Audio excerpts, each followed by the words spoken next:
Today we're looking to go a little bit more in depth with what the Templars were planning in the original Assassin's Creed game. The game allows us to unravel what each figure would supply in the overall overthrow of the Holy Land, and I haven't touched on that enough, so let's get into it. There are basically three categories for this group of Templars: those responsible for creating a massive and obedient army, those who will take control from the leading groups in the Holy Land, and Abul Nakul.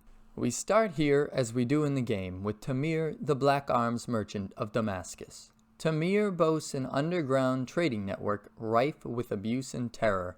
He keeps the Merchant Guild of Damascus under his thumb with threats and public executions. Then you should have kept your mouth shut! No! Stop! Stop? And is funded by Abul Nakul, whom we will meet later. Tamir is responsible for providing all Templar forces with weapons and armor, and is a true believer in the cause.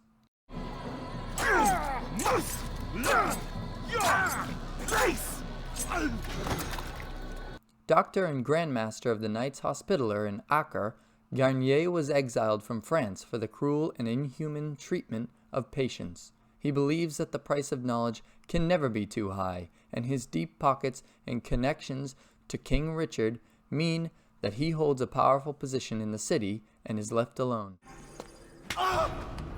Take hold of yourself. Return him to his quarters. I'll be along once I've tended to the You other. can't keep me here! I'll escape again! No, you won't. Break his legs, both of them. Garnier is responsible for wiping the minds and breaking the will of the people Talal captures and preparing them for the training they will receive. Have you people nothing better to do? Talal is the slaver that commands a compound in the rich district of Jerusalem. As a former member of the Saracen army, Talal is a well-trained member of a bandit gang that has become known for kidnapping and enslaving people. To think that you might see and understand. Save me! I understand well enough. Show yourself. He is responsible for providing the men that Garnier will manipulate, Tamir will arm, and William will train.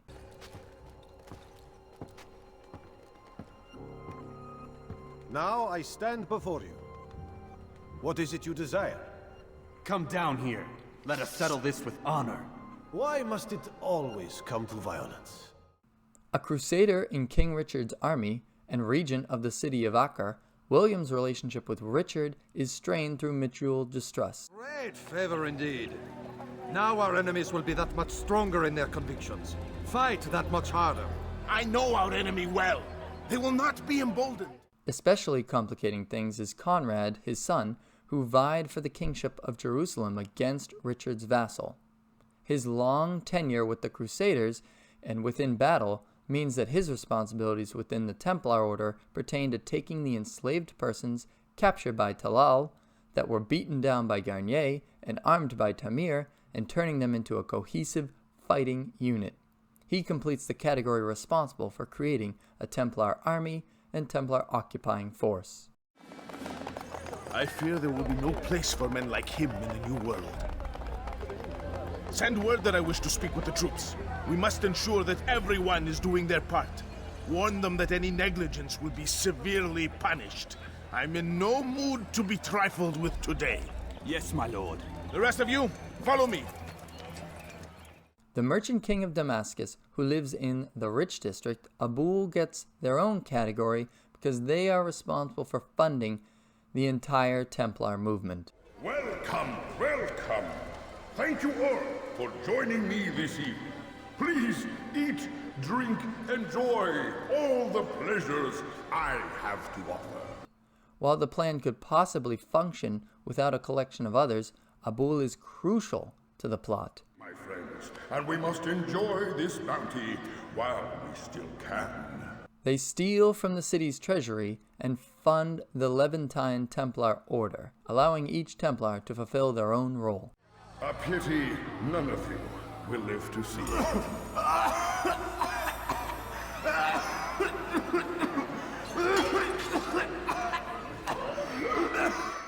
The first in our final category, Majdu ad-Din, is the Saracen regent of Jerusalem who occupies the city's poor district.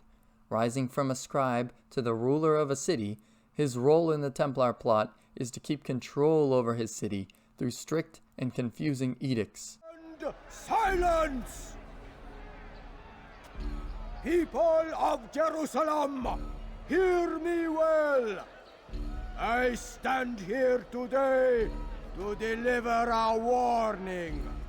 He commands Jerusalem through fear, holding trials where he frames people or exaggerates their crimes, crushing all who oppose him. To lead you astray. Tell me, is this what you desire? To be mired in deceit and sin?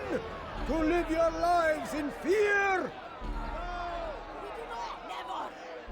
Then you wish to take action? We do. Your devotion pleases me.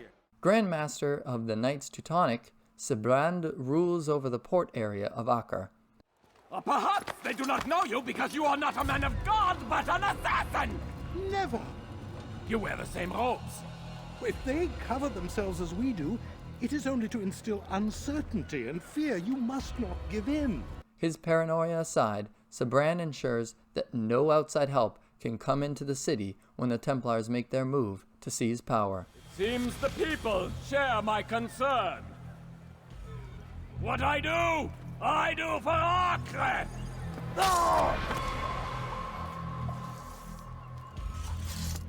Chief scholar of Damascus and head of the self-titled Illuminated, Jubar commands Damascus through misinformation and mass confusion. He believes that documents are the source of evil and hatred in the world, and that only he knows the truth. Put there by our ancestors for good reason. And what reason is this? They are beacons, meant to guide us, to save us from the darkness that is ignorance. No, these bits of paper are covered in lies. They poison your minds, and so long as they exist, you cannot hope to see the world the way it truly is. His role is to transition Damascus over to the Templars. You are wrong. These texts give the gift of knowledge. We need them. You love your precious writings? You'd do anything for them? Yes. Yes, of course. Then join them! Grand Master of the Knights Templar, Lord and ruler of the Sarthe region of Anjou, France, Robert orchestrates all of this alongside Al-Mualim. The pair of these figures had set up a near-perfect plan, overcome some crazy odds, and planned really well to end the Third Crusade and establish a new order in the Holy Land. Reason to deceive. Oh, but you do.